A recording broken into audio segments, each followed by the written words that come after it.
Many of you have asked, is it possible to make bread in the Instant Pot?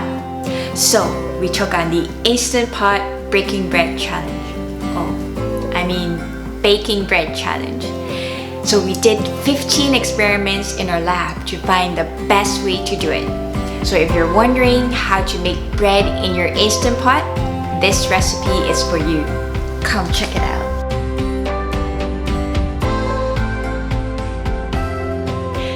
Hi, Amy here from Pressure Cooked Recipes, and Jacky is over there. Hello. And we're here in our test kitchen. Haven't seen you guys for 2 weeks. We hope you're doing well.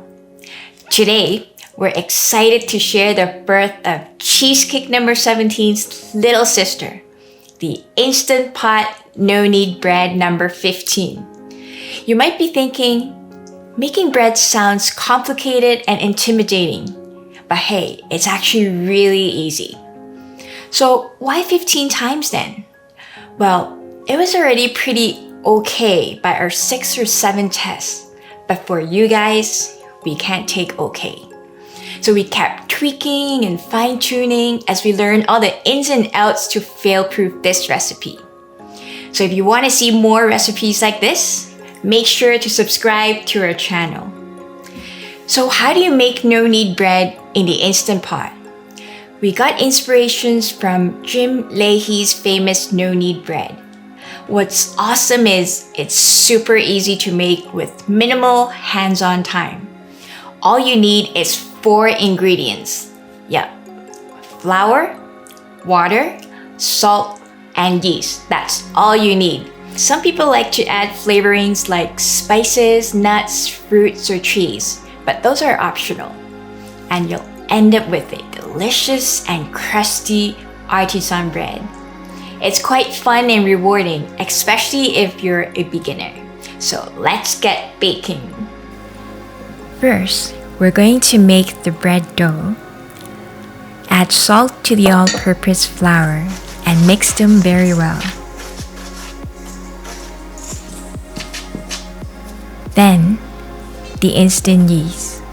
Also mix it as thoroughly as you can.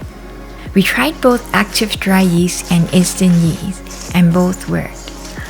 However, we found soft instant yeast to be a bit more beginner-friendly.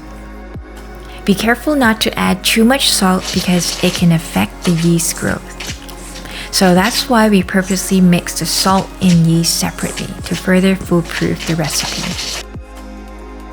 Now create a well and pour in the water.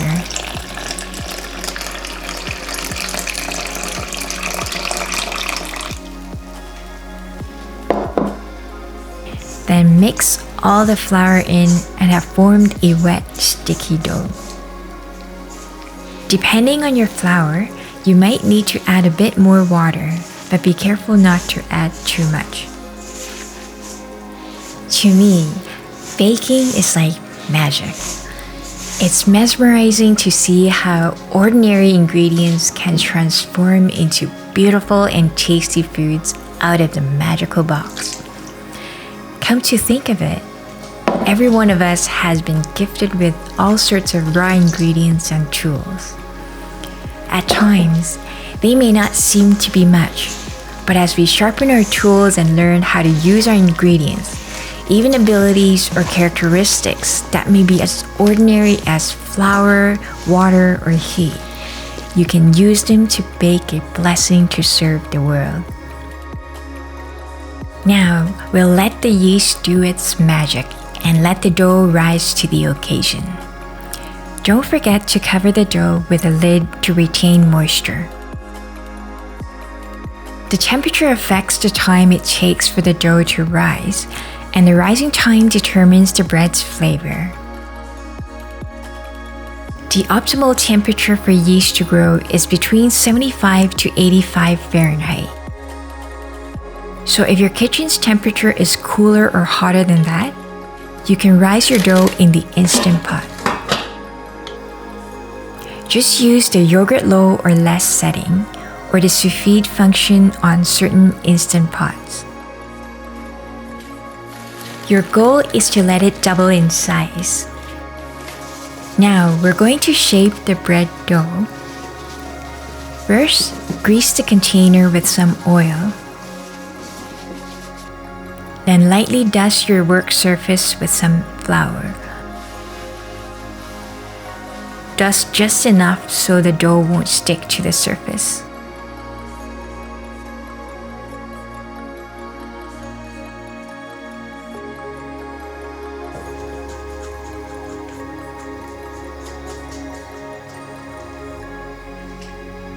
To avoid the dough from sticking to your hand, you can wet your hand with just a bit of water.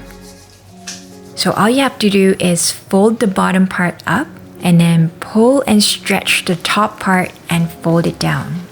Then flip it over and kind of shape it into a round ball shape. Place it into the container and cover it with a lid. You can cook it now, but we recommend proofing it for 1 to 2 hours. If you're using a closed container with no removable bottoms, place it directly in the water. Set it to pressure cook at high pressure for 40 minutes, followed by a 10 minutes natural release.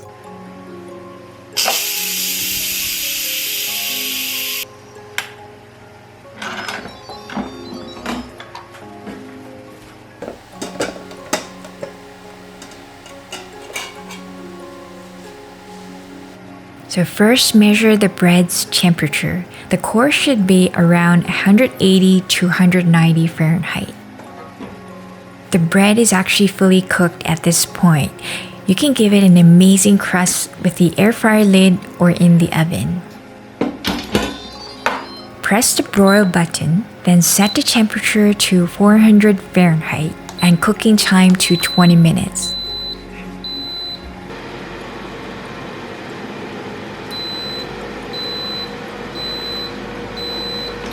Oh, it smells so good. You did it! You made artisan bread in your Instant Pot. So don't get too carried away with the amazing smell and be careful, it's piping hot.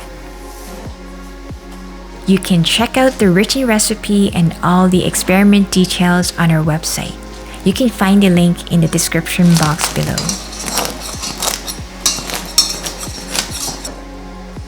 Let the bread cool down for at least an hour before slicing.